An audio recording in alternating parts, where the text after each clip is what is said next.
UGC net JRF Sanskrit की परीक्षा में व्याकरण से बहुत ही आसान से सवाल बनते हैं जो कि कुछ वैयाकरणों के बारे में है। वी आ क्री और ल्युट से व्याकरण बना हुआ है।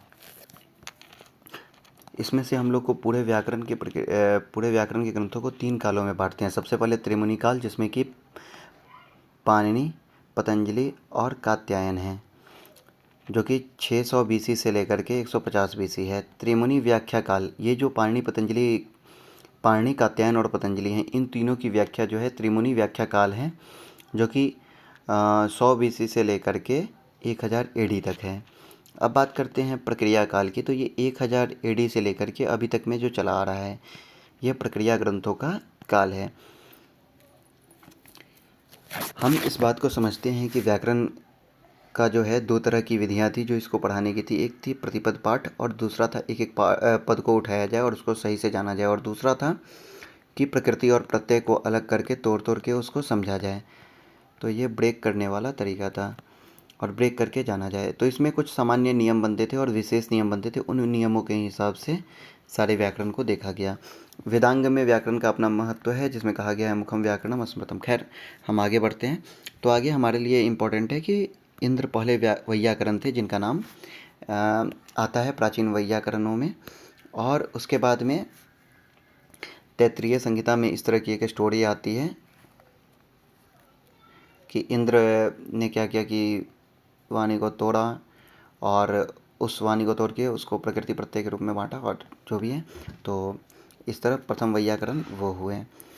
हमारे लिए इम्पोर्टेंट हो जाता है, इससे प्रश्न हर एक साल में 1-2 बार ज़रूर बन जाते हैं कि पाणिनि के जैसे 8 आदिम वैयाकरण हुए हैं। कवि कल्पद्रुम जो बोपदेव का लिखा हुआ है उसमें इनका नाम दिया हुआ है, जो कि याद रखने की चीज़ है, पक्षतापूर्ण हो या जो भी हो। तो इससे प्रश्न बनते हैं हर एक 1-2 साल 3 साल पे एक बार पूछ लेते हैं ये लोग कि बताइए प्राचीन वैयाकरण का नाम जो वहाँ पे दिया गया है वो कौन कौन है।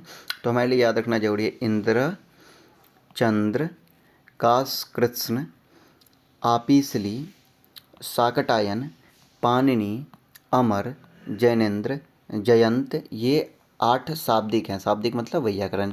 इंद्र, चंद्र, काशकृत्स्न, आपिसली, शाकटायनः, पाणिनि, अमर, जैनेन्द्र, जयंत अष्टादि शाब्दिकः। हमारे लिए इम्पोर्टेंट हो जाता है कि सबसे पहला वैयाकरण जिनका एक परंपरा चला आ रहा है, परंपरा एक ट्रेडिशन चला आया। अब ट्रेडिशन कैसे चलाया, तो हम बोलते हैं कि सबसे पहले सूत्र लिखा गया और उस सूत्र की पे वार्तिक लिखा गया, वृत्ति लिखा गया, ठीक है, और उस वृत्ति पे फिर भाष्य लिखा गया, और फिर भाष्य की परंपरा आगे बढ़ी, और फिर उसकी और ज़्यादा उस पर ग्रंथ आदि लिखे गए। तो पाणिनि परंपरा पे बहुत सारे ग्रंथ प्राप्त होते हैं। पाणिनि ने पंचपाठी लिखा था, 5 तरह के सूत्र ग्रंथ। पाणिनि जो है त्रिमुनि में पहले मुनि है। 500 से लेकर 700 बीसी के बीच का इनका काल माना जाता है। लगभग 600 बीसी हम लोग मान लेते हैं, इसमें बहुत मतभेद है, लेकिन हमारे लिए जानना जरूरी है कि ये इम्पॉर्टेंट है। इंद्र सबसे प्राचीन वैयाकरण है, और भी जो 8 नाम हमने यहाँ पे लिए इनका अलग अलग एक ट्रेडिशन चलता है, लेकिन वो सब ट्रेडिशन समय के साथ लुप्त हो गया। हम बात कर रहे हैं पाणिनि की। तो पाणिनि की बात करते हैं हम लोग, तो हम लोग आते हैं लाहौर के आसपास में सलातुर ग्राम में, लाहौल पाकिस्तान में इनका जन्म हुआ था। द्राक्षी पुत्र थे, चूँकि इनकी माता का नाम द्राक्षी था, ठीक है। ये चूँकि सलातुर से थे इसलिए इनका नाम सलातुर ये है, ठीक है। माता का नाम दाक्षी है। इनके गुरु का नाम था वर्ष या उपवर्ष, ठीक है। ये प्रश्न बनता है कभी कभी। जामवंती विजय काव्य इन्होंने लिखा था, ये भी थोड़ा इम्पोर्टेंट है। अब जो है सो इनके काल पे हम लोग बहस नहीं करते हैं, एग्जाम की दृष्टि से उतना महत्वपूर्ण नहीं है। निरुक्त का काल जो है 800 ईसा पूर्व है। त्रयोदशी को इनकी मृत्यु हुई थी, इसलिए उस दिन व्याकरण नहीं पढ़ते हैं, व्याकरण को नहीं पढ़ा जाता है।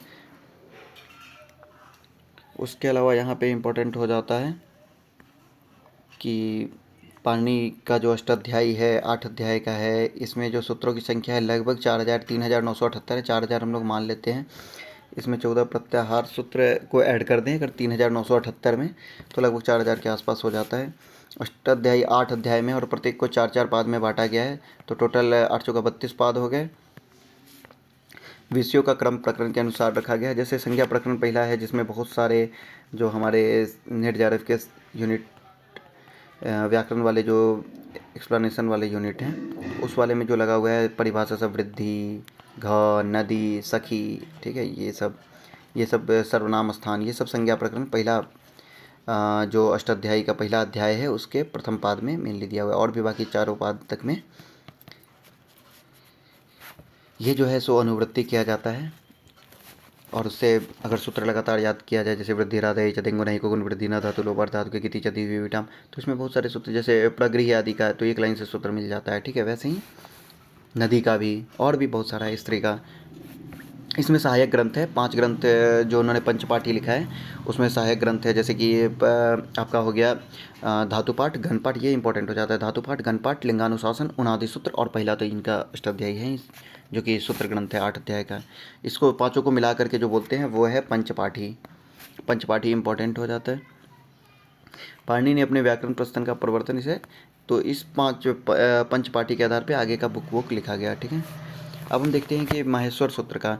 तो माहेश्वर सूत्र में जो है सो पहले आपका 14 माहेश्वर सूत्र है, और उस सूत्र में जो उससे जो है प्रत्याहार बनता है, और प्रत्याहार से बहुत सारे सूत्र है, जैसे वृद्धि राधा इच, ठीक है, तो ऐच, अन, अच, हल, अक, जस आदि, ये सब प्रत्याहार बनता है, ठीक है। इसमें जो है सो इसको इस तरह से बांटा गया वैज्ञानिक तरीके से, एग्जाम की दृष्टि से इम्पोर्टेंट है, लेकिन अभी हम लोग जो इस यूनिट को समझ रहे हैं उसमें उतना इम्पोर्टेंट नहीं है। लागों का प्रयोग आदि किया गया है, ठीक है।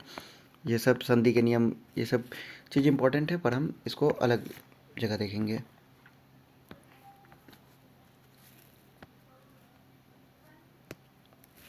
इसके अतिरिक्त पारिभाषिक शब्द जैसे कि आपका टी, घू, भ, घ, ये सब जो है, ये सब संज्ञा है, इस सबको एक्सप्लेन किया गया है सूत्र में, ठीक है। अब हमारे पास बात आता है कि पाणिनि ने लिख तो दिया अष्टाध्यायी। अब अष्टाध्यायी के बाद में इसको समझने के लिए थोड़े ही समय के बाद एक और नाम सामने आता है, व्याडी का। व्याडी ने 1 लाख श्लोक में ग्रंथ लिखा था, हालांकि वो लुप्त हो गया, लेकिन व्याडी नाम याद रखना है कि पाणिनि के बाद व्याडी हुए थे, और व्याडी के बाद में आते हैं हमारे वार्तिककार कात्यायन, जो कि 350 से लेके 500 BC के हैं। इनको कहा जाता है कि ये धनानंद आदि के टाइम पे थे, ठीक है।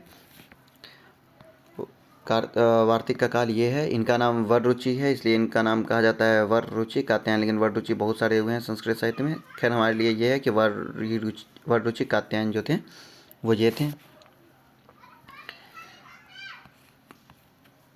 ठीक है। ये दाक्षिणात्य थे पतंजलि के अनुसार। ये महत्वपूर्ण हो जाता है कि वार्तिक क्या है, उक्त, अनुक्त और दुरुक्त की चिंता जो है वार्तिक है। काव्य मीमांसा में लिखा है कि ये बहुत ही इंपॉर्टेंट हो जाता है। इन्होंने बहुत सारी चीज़ों को हटाया, दीदी वेवी जैसे, दीदी वेविटाम जैसे सूत्र है, ठीक है। तो उस समय सूत्र था इम्पोर्टेंट, लेकिन कात्यायन के समय में अप्रचलित हो गया तो इन्होंने उसको छोड़ दिया। इंदिक भौतिभ्याम च, ठीक है। तो ये सब सूत्र को इन्होंने कहा कि नहीं, कोई बात नहीं, ये सबको हटा देते हैं। ये एक और इम्पॉर्टेंट चीज़ है कि इन्होंने लोक व्यवहार को भाषा का नियामक बनाया, क्योंकि भाषा विज्ञान इसी पे काम करता है कि भाई आपके समाज में क्या चल रहा है। सिद्धे शब्दार्थ संबंधे, ये इम्पोर्टेंट है। और महाभाष्य क्या है, इन्हीं वार्तिक के कुछ सूत्रों को उठा करके उसकी व्याख्या कर दी गई है।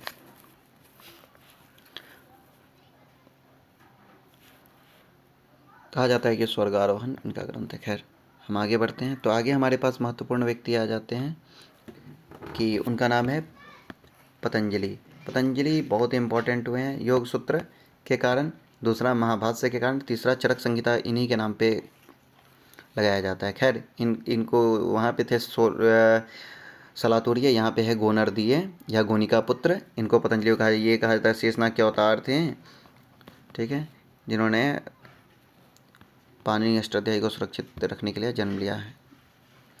महाभाष्य में जो है 1245 सूत्रों पर कात्यायन के वार्तिक सुरक्षित हैं। वररुचि का एक और ग्रंथ है वाररुचि संग्रह। खैर पतंजलि पे बात कर रहे थे। पतंजलि पे जो है हमने बात किया गोंडा उत्तर प्रदेश, गोनर्दीय। महाभाष्य में जो है सो टोटल 85 आहनिक है, जिसमें से प्रथम आहनिक पचपस आहनिक लगा हुआ है सिलेबस में।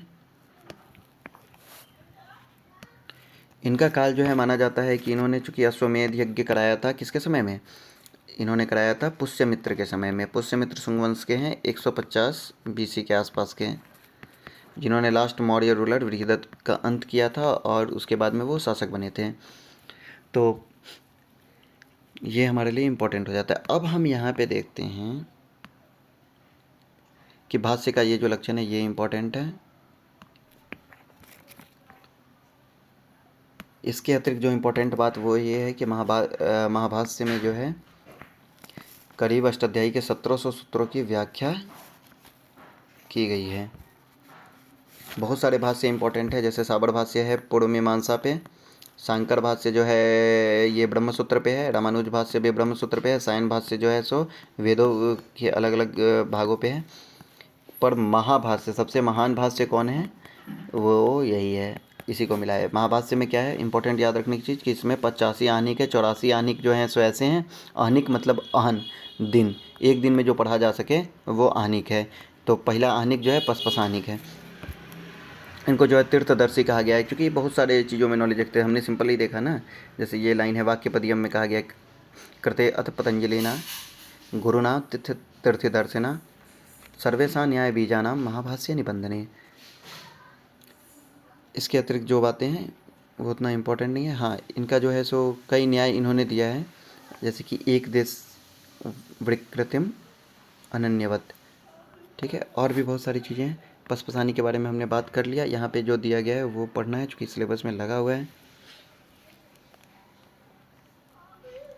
इनका जो है सो व्याकरण से रिलेटेड 3 पक्ष हैं, जैसे कि सूत्रम व्याकरण, सूत्र ही व्याकरण है, शब्द व्याकरण है, लक्ष्य लक्षणे व्याकरण। तो ये पॉइंट याद रखना है कि पतंजलि ने इससे एक क्वेश्चन भी बना हुआ है कि लक्ष्य लक्षणे व्याकरण। व्याकरण क्या है, लक्ष्य और लक्षण है सो व्याकरण है। लोक भाषा का आधार बना के इन्होंने सब कुछ किया। तो ये हमने अभी देखा कि त्रिमुनि काल जो है वो हमारा चला है पाणि, कात्यायन और पतंजलि। पतंजलि जो है सो सबसे ज़्यादा इनकी प्रतिष्ठा होती है, क्योंकि यथोत्तर मुनिनाम प्रामाण्यम, पतंजलि का महत्व जो है दोनों से ज़्यादा है।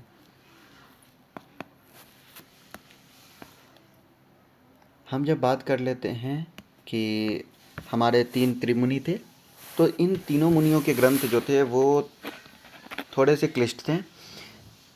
तो इसको समझने के लिए हम कुछ और लोगों का ग्रंथ पढ़ते हैं, जिसमें से बहुत महत्वपूर्ण हो जाते हैं हमारे भर्तृहरि।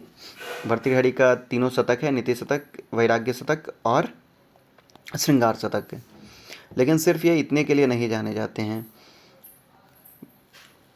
भर्तृहरि की बात करें तो इन्होंने व्याकरण पे बहुत ज़्यादा काम किया है, जिसमें से सबसे प्रमुख है कि उन्होंने क्या किया है कि पतंजलि का जो महाभाष्य है उस महाभाष्य पे इन्होंने एक व्याख्या लिखी है जिसका नाम है दीपिका टीका। और इन्होंने व्याकरण का एक और महत्वपूर्ण ग्रंथ लिखा है जो व्याकरण और दर्शन दोनों के लिए समान रूप से महत्वपूर्ण है। पहले तो ये दीपिका टीका जो है सो प्रथम 7 आहनिक तक ही प्रकाशित है। इन्होंने सिर्फ 3 पादों तक ही व्याख्या लिखी थी। महाभाष्य भर्तृहरि का काल 450 से लेकर 500 एडी के आसपास तक माना जा सकता है। भर्तृहरि का सबसे महत्वपूर्ण ग्रंथ है, जो सबसे फेमस ग्रंथ है वो ये है वाक्य पदीय। वाक्य और पद के बारे में इन्होंने बात की है, वाक्य पदीय। भर्तृहरि के गुरु का नाम है वसुड़ात। गोरखनाथ इनके ऐसे शिष्य थे, आध्यात्मिक गुरु थे, लेकिन वसुड़ात इनके व्याकरण आदि के गुरु थे, ठीक है। अब इनकी बात करें तो वाक्यपदियम का उदाहरण जो है स्कंद स्वामी, जो ऋग्वेद के भाष्यकार हैं, उनके में दिया गया है। स्कंद स्वामी के निरुक्त भाष्य में वाक्यपदीय का उदाहरण दिया गया है। पुण्यराज और हेलाराज जो हैं सो वाक्यपदी के टीकाकार हैं, उन्होंने भी इनका उल्लेख किया है। उसके अतिरिक्त और से बौद्धों ने इनका उल्लेख किया है। तो हम देखें कि पाणिनि, फिर व्याडी, फिर कात्यायन, फिर पतंजलि और फिर ये भर्तृहरि का काल आता है। तो यहाँ पे और इम्पोर्टेंट हो जाता है कि इन्होंने 3 कांडों में लिखा है अपना वाक्यपदियम। इसमें 2 शब्द है, वाक्य और पद। तो ये वाक्य और पद हो जाते हैं हमारे दूसरे और तीसरे कांड। पहला है ब्रह्मकांड, दूसरा है वाक्यकांड और तीसरा है प्रकीर्ण कांड। ब्रह्मकांड वाक्यकांड और इसमें कारिकाएँ दी गई हैं। और प्रथम कांड पे जो है सो हरिवृषभ की टीका मिलती है, द्वितीय कांड पे पुण्यराज और तीसरे पे हेलाराज की टीका मिलती है। ब्रह्म कांड पे भर्तृहरि स्वपज्ञ वृत्ति लिखे थे। उन्होंने क्या किया कि अपने ही बुक पे क्या किया था कि लघु और वृत्ति टीका भी लिखी। ब्रह्म कांड का थोड़ा सा पार्ट लगा हुआ है। वाणी के 3 स्तर प्रसंति, मध्यमा और वैखरी का निर्देश है। वाक्य कांड में वाक्य स्वरूप पे विवेचन किया गया है और ये है, सिंपली हमको इतना समझना है। इसमें जो है वाक्यपदियम में 5 प्रमाण की बात की गई है।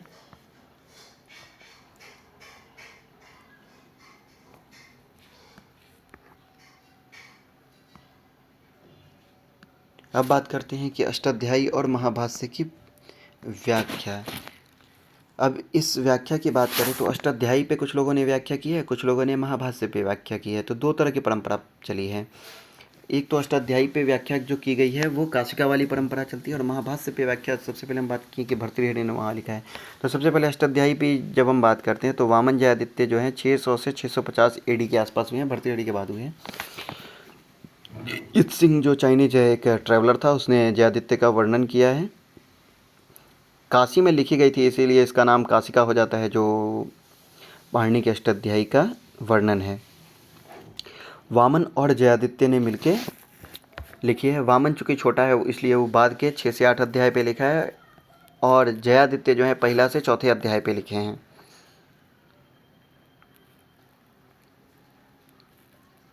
काशिका पे प्रथम टीका जो है, काशिका जो लिखा गया, काशिका पे प्रथम टीका प्राप्त होती है, वह है जिनेंद्र बुद्धि की। जिनेंद्र बुद्धि के बारे में हम बात किए थे,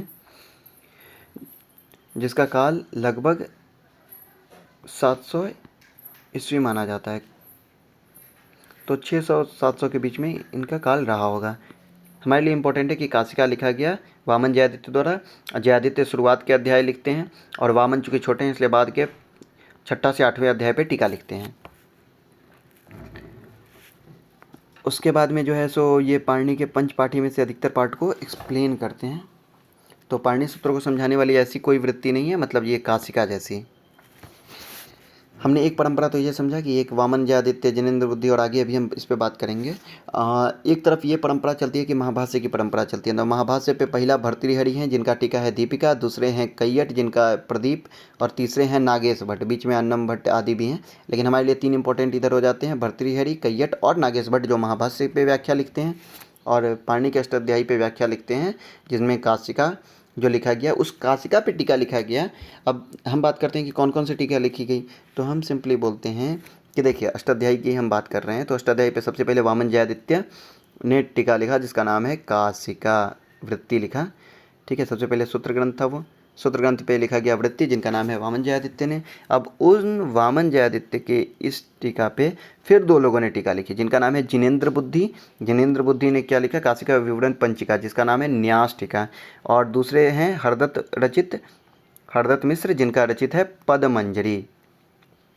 जो न्यास टीका है यानी कि जिनेंद्र बुद्धि का जो टीका है 700 AD के आसपास का है, और पदमंजरी का टीका जो है थोड़ा बाद का है। अष्टाध्यायी की एक वृत्ति जो मिलती है उसका नाम है भाग वृत्ति। ये कोई विमलमती लिखे थे, जो अब मिलता ही नहीं है बुक। भाग वृत्ति का एक अर्थ होता है भागसह वृत्ति, पार्ट पार्ट करके उसका जो वृत्ति होता है। लौकिक और वैदिक का 2 भाग में कर करके उसका व्याख्या किया गया है। भाषा वृत्ति जो लिखा गया है पुरुषोत्तम देव लिखा गया है, जिसमें केवल लौकिक सूत्र दिए गए हैं। ये जो है लघु वृत्ति करके एक महाभाष्य की व्याख्या भी लिखे थे, कौन, पुरुषोत्तम देव। अमरकोश के टीकाकार सर्वानंद इस सब ग्रंथ के बारे में करते हैं। हमारे लिए इंपॉर्टेंट क्या है कि ये जो चार्ट बना हुआ है, महाभाष्य के टीकाकार, अष्टाध्यायी के टीकाकार, खास करके ये 2 नाम जो है काशिका पे जिनेंद्र बुद्धि का काशिका विवरण पंचिका जिसका नाम न्यास है, और हरदत्त मिश्र का पदमंजरी। अष्टाध्यायी पे एक भागवृत्ति है जो विमलमती नामक विद्वान का था, पुरुषोत्तम देव ने भाषावृत्ति लिखी थी। एक और विद्वान हैं शरण देव, इन्होंने क्या किया था कि दुर्घट वृत्ति लिखी थी।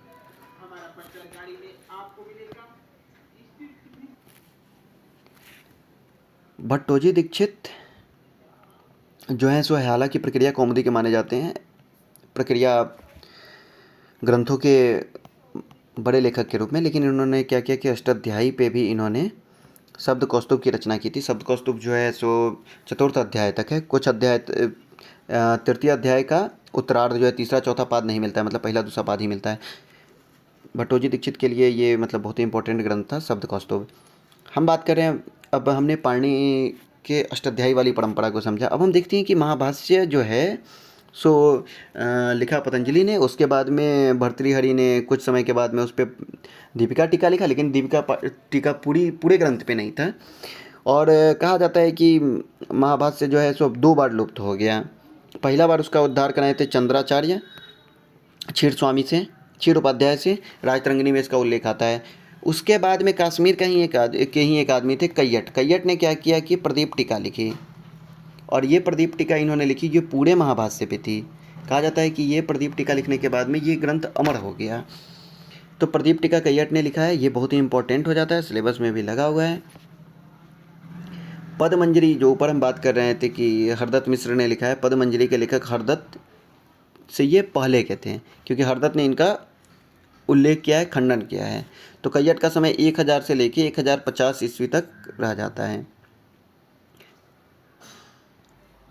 प्रदीप टीका की को अगर हम छोड़ दें तो ये महाभाष्य बहुत ही दुरूह हो जाता है, क्योंकि एक तो महाभाष्य लुप्त भी हो गया था, कॉम्प्लेक्स था, और इस पे जो टीकाकार थे भर्तृहरि, इनकी टीका पूर्ण नहीं थी। तो पहला टीकाकार हम जो मान सकते हैं जो पूरे ग्रंथ पे लिखे हैं वो हैं कैयट 1000 के आसपास के थे, एक एडी के आसपास के थे।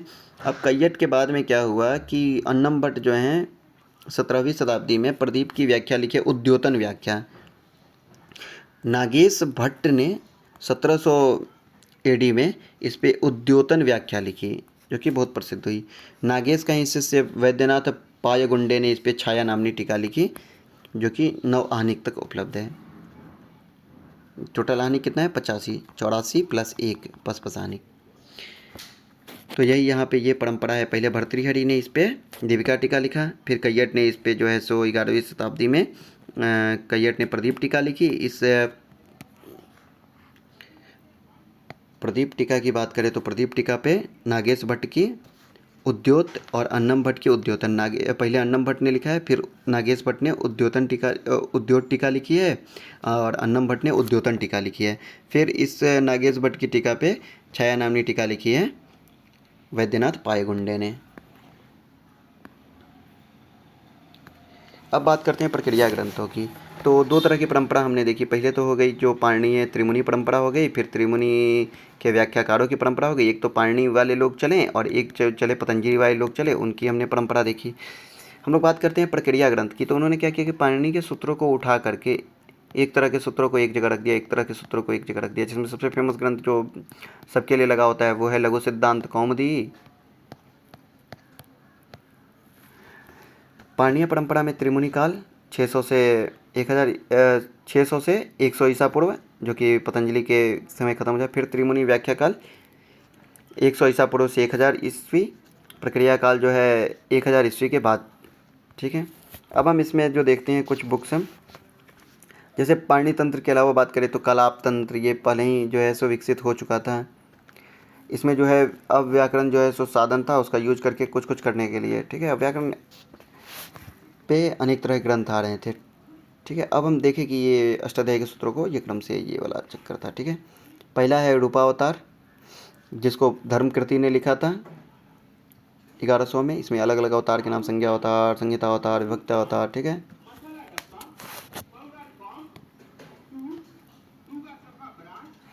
तो विमल सूरी ने एक और बुक लिखा है जिसका नाम है रूपमाला। इसमें भी उसी तरह से संज्ञा माला, संधि माला, ये सब।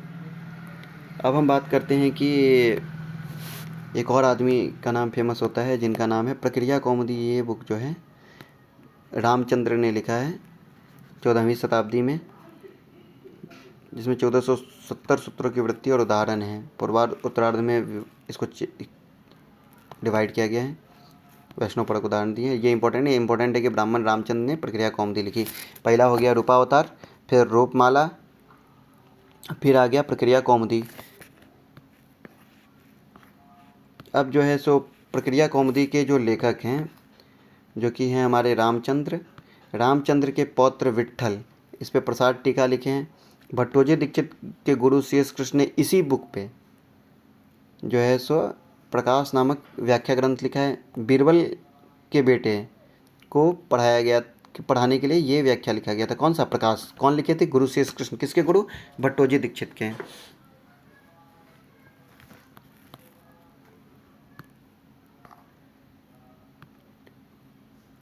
अब जो बात आता है भट्टोजी दीक्षित का, भट्टोजी दीक्षित बहुत ही इंपॉर्टेंट हो जाते हैं। भट्टोजी दीक्षित और साहित्यकार पंडित राज जगन्नाथ में आपस में बहुत खटपट चलते रहता था। खैर हमारे लिए वो इम्पोर्टेंट नहीं है, हमारे लिए इम्पोर्टेंट है कि भट्टोजी दीक्षित ने क्या क्या किया है। इनके जो खानदान के लोग थे, इन्होंने भी बहुत मेहनत की। शेष कृष्ण के ये शिष्य थे, भट्टोजी दीक्षित थे। भट्टोजी दीक्षित का वंश जो था बहुत ही बड़े बड़े व्याकरणाचार्य में लक्ष्मीधर भट्ट, रंगोजी भट्ट, भानुजी दीक्षित, कौंड भट्ट, हरिजी दीक्षित। भट्टोजी दीक्षित ने शेष कृष्ण से ये सब सीखा था, व्याकरण और धर्मशास्त्र। और भी बहुत सारे विद्वान थे, जैसे नृसिंह आश्रम से इन्होंने जो है सो नॉलेज प्राप्त किया था वेदांत का। अप्पैट दीक्षित जो कि बहुत ही बड़े विद्वान थे, उनसे इन्होंने मीमांसा का अध्ययन किया था। इनकी विशेष ख्याति लेकिन व्याकरण में हुई। इन्होंने बहुत ही कलम चलाया, लेकिन मिला इनको ख्याति यहीं से। सिद्धांत कौमुदी जो है, जो जिसका कुछ पोर्शन लगा भी हुआ है, कारक, ये इनका था। खंडक रसिक विद्वान थे, इनका खंडन करते थे जगन्नाथ, और ये जगन्नाथ का करते थे। और इसके अतिरिक्त व्याकरण पे भी बहुत सारे खंडन ग्रंथ लिखे हैं, काशिका, न्यास, पदमंजरी, और अपने गुरु की प्रकाश टीका तक का खंडन किया है। ये कहते हैं कि कैयट से लेकर सभी वैयाकरण का ग्रंथ जो है शिथिल है। ये प्रौढ़ मनोरमा में ये लिखते हैं। भट्टोजी दीक्षित का काल निश्चित है।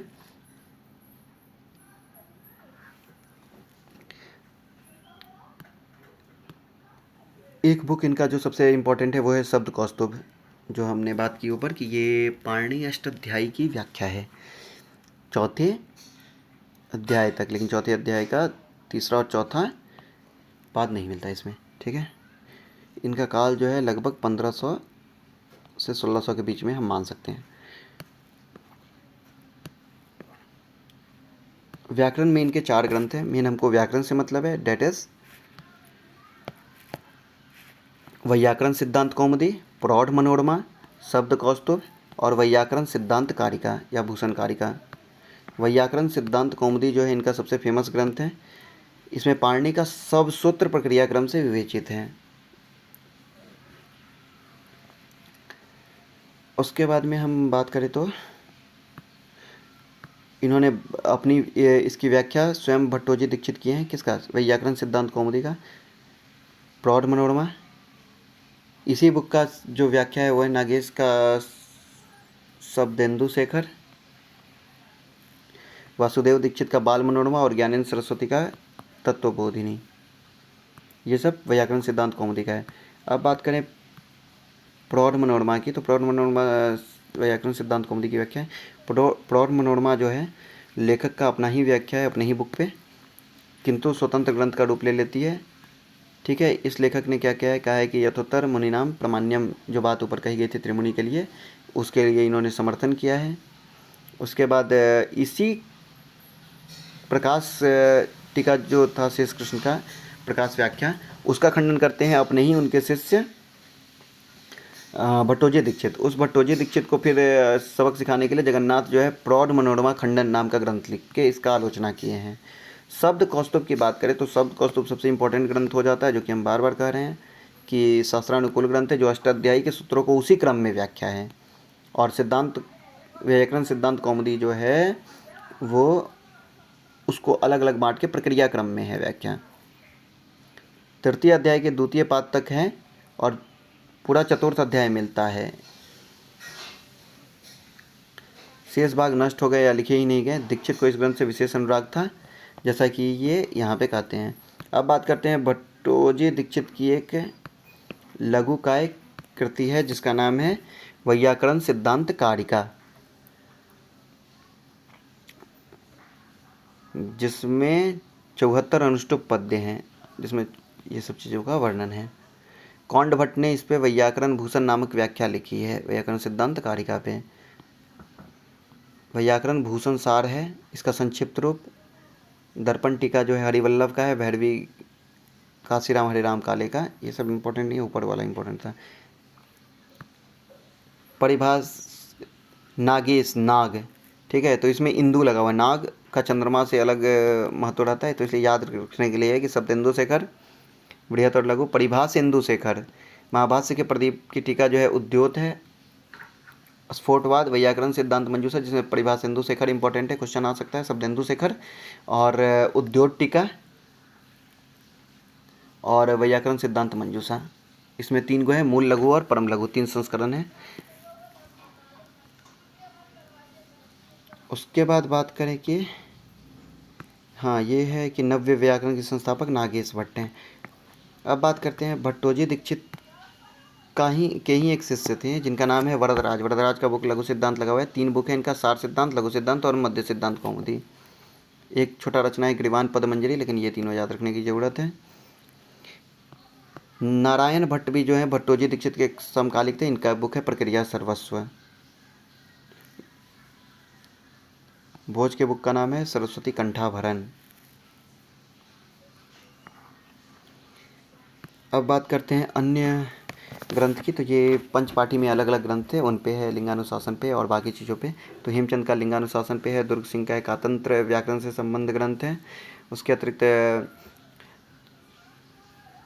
क्षीर स्वामी का क्षीर तरंगिनी है, मैत्रेय रक्षित का धातु प्रदीप है, माधवाचार्य का माधवीय धातु वृत्ति है, घनरत्न महोदधि भी इम्पोर्टेंट बुक है, वर्धमान का लिखा हुआ है। अब बात करते हैं कि परिभाषा वृत्ति, परिभाषा इंदु शेखर, ये सब इम्पोर्टेंट ग्रंथ है। थोड़ा सा ये टीकाएँ उतना ज़्यादा अभी तक तो नहीं पूछा गया है।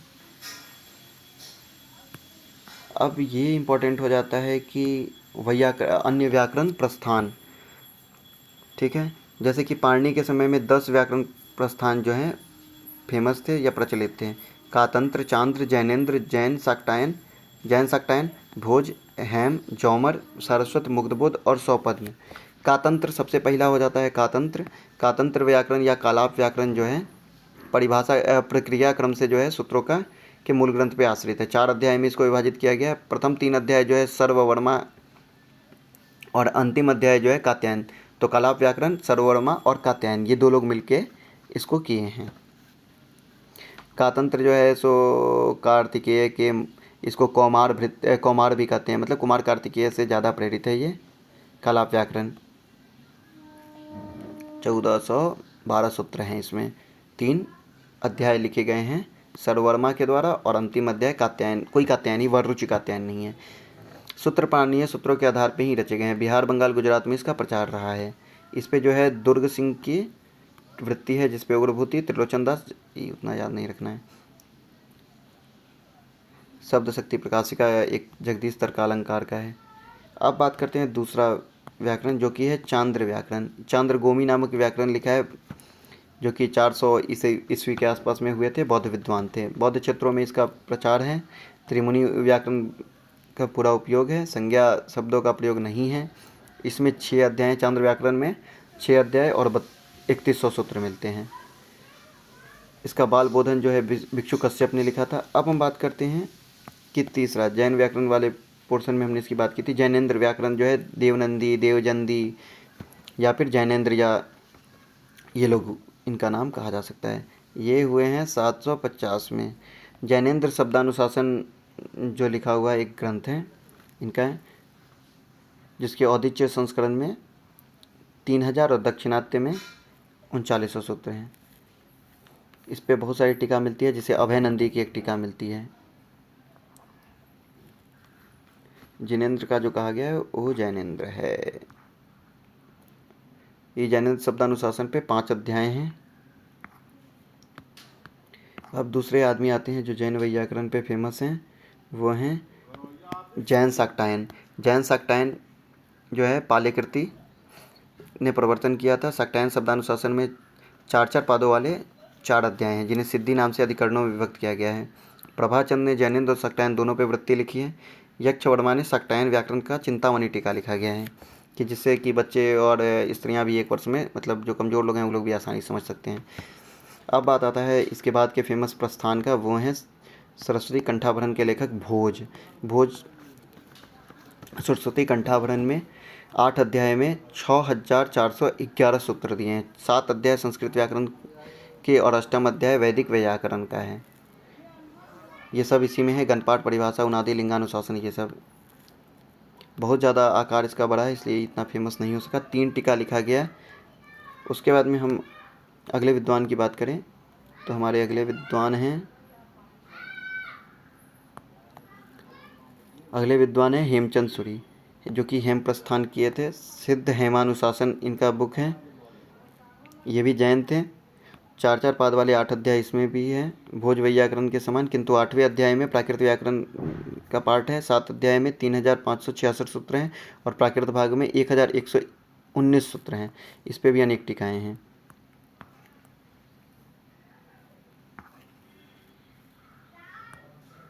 अब बात करते हैं कि एक जौमर प्रस्थान है। एक 13वीं शताब्दी में क्रमदेश्वर ने संक्षिप्त सार लिखा, ठीक है। इस पे जुमड़ी नंद का टिका हुआ है। जुमड़ी नंद के कारण इसका जौमर प्रस्थान हो गया। इसका केवल बंगाल में प्रचार है। जब बात करते हैं सारस्वत की, तो सारस्वत प्रस्थान जो है नरेंद्र के द्वारा किया गया। इसमें जो है सिर्फ 700 सूत्र हैं। ना अनुभूति स्वरूप का सारस्वत प्रक्रिया है, जिस पे अनेक टीका लिखी गई है। रघुनाथ ने भी इस पे लघुभाष्य लिखा है। मुग्ध बोध एक और फेमस है। मुग्ध बोध जो है संक्षिप्त व्याकरण है। ये बोपदेव जो है सो नूतन प्रस्थान को जन्म दिए थे। ये सिर्फ पश्चिम बंगाल तक है, जिसपे पद्म नाभदत्त ने सुपद्म नामक व्याकरण लिखे। स्वपद्म प्रस्थान, ये एक अलग प्रस्थान हो जाता है।